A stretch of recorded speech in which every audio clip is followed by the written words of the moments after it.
राधे दोस्तों, मेरे YouTube channel धार्मिक कथा में आपका हार्दिक स्वागत है। मैं आज आपको सोमवार व्रत कथा सुना रही हूँ, जिसके करने से भगवान शिव प्रसन्न होते हैं तथा पुत्र प्राप्ति का वरदान देते हैं। तो बोले शिव भगवान की जय। एक बहुत धनवान साहूकार था, जिसके घर धन आदि किसी प्रकार की कमी नहीं थी, परंतु उसको एक दुख था कि उसके कोई पुत्र नहीं था। वह इसी चिंता में रात दिन रहता था। वह पुत्र की कामना के लिए प्रति सोमवार को शिवजी का व्रत और पूजन किया करता था तथा सायंकाल को शिव मंदिर में जाकर शिवजी के श्री विग्रह के सामने दीपक जलाया करता था। उसके इस भक्ति भाव को देखकर एक समय श्री माता पार्वती ने शिवजी महाराज से कहा कि महाराज, यह साहूकार आपका अनन्य भक्त है और सदैव आपका व्रत और पूजन बड़ी श्रद्धा से करता है।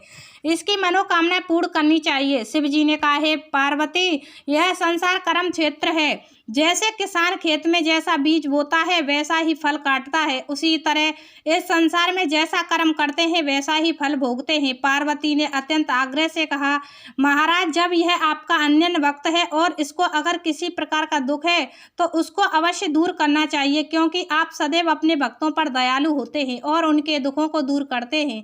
यदि आप ऐसा नहीं करेंगे तो मनुष्य आपकी सेवा तथा व्रत क्यों करेंगे। पार्वती जी का ऐसा आग्रह देख शिवजी महाराज कहने लगे, हे पार्वती, इसके कोई पुत्र नहीं है। इसी चिंता में यह अति दुखी रहता है। इसके भाग्य में पुत्र न होने पर भी मैं इसको पुत्र प्राप्ति का वरदान देता हूँ, परंतु यह पुत्र केवल 12 वर्ष तक जीवित रहेगा। इसके पश्चात वह मृत्यु को प्राप्त हो जाएगा। इससे अधिक मैं और कुछ नहीं कर सकता। यह सब बातें साहूकार सुन रहा था। इससे उसको ना कोई प्रसन्नता हुई और ना ही कुछ दुख हुआ। वह पहले जैसा ही शिवजी महाराज का व्रत और पूजन करता रहा। कुछ काल व्यतीत हो जाने पर साहूकार की स्त्री गर्भवती हुई और 10वें महीने में उसके गर्भ से अति सुंदर पुत्र की प्राप्ति हुई। साहूकार के घर में बहुत खुशी मनाई गई, परंतु साहूकार ने उसकी केवल 12 वर्ष की आयु जान कोई अधिक प्रसन्नता प्रकट नहीं की और ना ही किसी को भेद भी बताया। जब वह बालक 11 वर्ष का हो गया तो उस बालक की माता ने उसके पिता से विवाह आदि के लिए कहा, तो वह साहूकार कहने लगा कि अभी मैं इसका विवाह नहीं करूंगा, अपने पुत्र को काशी जी पढ़ने के लिए भेजूंगा। फिर साहूकार ने अपने साले अर्थात बालक के मामा को बुलाकर उसको बहुत सा धन देकर कहा, तुम इस बालक को काशी जी पढ़ने के लिए ले जाओ और रास्ते में जिस स्थान पर भी जाओ यज्ञ करते और ब्राह्मणों को भोजन कराते जाओ। वह दोनों मामा भांजे यज्ञ करते और ब्राह्मणों को भोजन कराते जा रहे थे। रास्ते में उनको एक शहर पड़ा। उस शहर में राजा की कन्या का विवाह था और दूसरे राजा का लड़का जो विवाह करने के लिए बारात लेकर आया था वह एक आंख से काना था। उसके पिता को इस बात की बड़ी चिंता थी कि कहीं वर को देखकर कन्या के माता पिता विवाह में किसी प्रकार की अड़चन पैदा ना कर दें।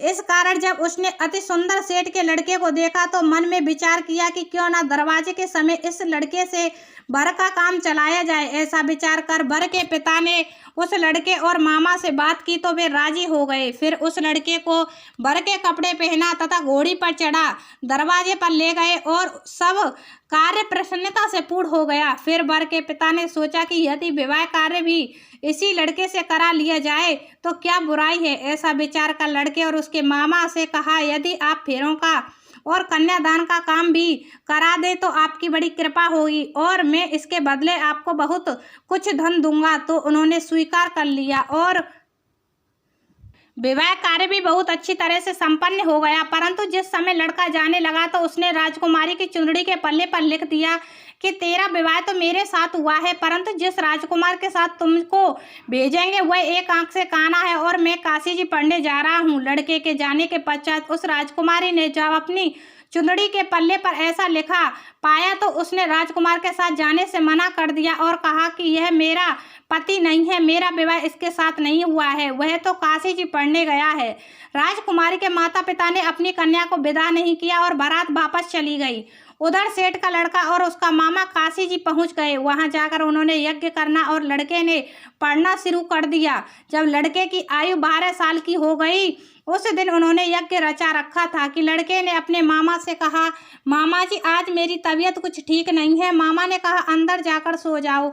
लड़का अंदर जाकर सो गया और थोड़ी देर में उसके प्राण निकल गए। जब उसके मामा ने आकर देखा तो वह मुर्दा पड़ा है तो उसको बड़ा दुख हुआ और उसने सोचा कि अगर मैं अभी रोना पीटना मचा दूं तो यज्ञ का कार्य अधूरा रह जाएगा। अतः उसने जल्दी से यज्ञ का कार्य समाप्त कर ब्राह्मणों के जाने के बाद रोना पीटना आरंभ कर दिया। संयोगवश उसी समय शिव पार्वती जी उधर से जा रहे थे। जब उन्होंने जोर जोर से रोने की आवाज़ सुनी तो पार्वती जी कहने लगी, महाराज कोई दुखिया रो रहा है, इसके कष्ट को दूर कीजिए। जब शिव पार्वती ने पास जाकर देखा तो वहाँ एक लड़का मुर्दा पड़ा था। पार्वती जी कहने लगी, महाराज यह तो उसी सेठ का लड़का है जो आपके वरदान से हुआ था। शिव जी कहने लगे, हे पार्वती, इसकी आयु इतनी थी सो यह भोग चुका।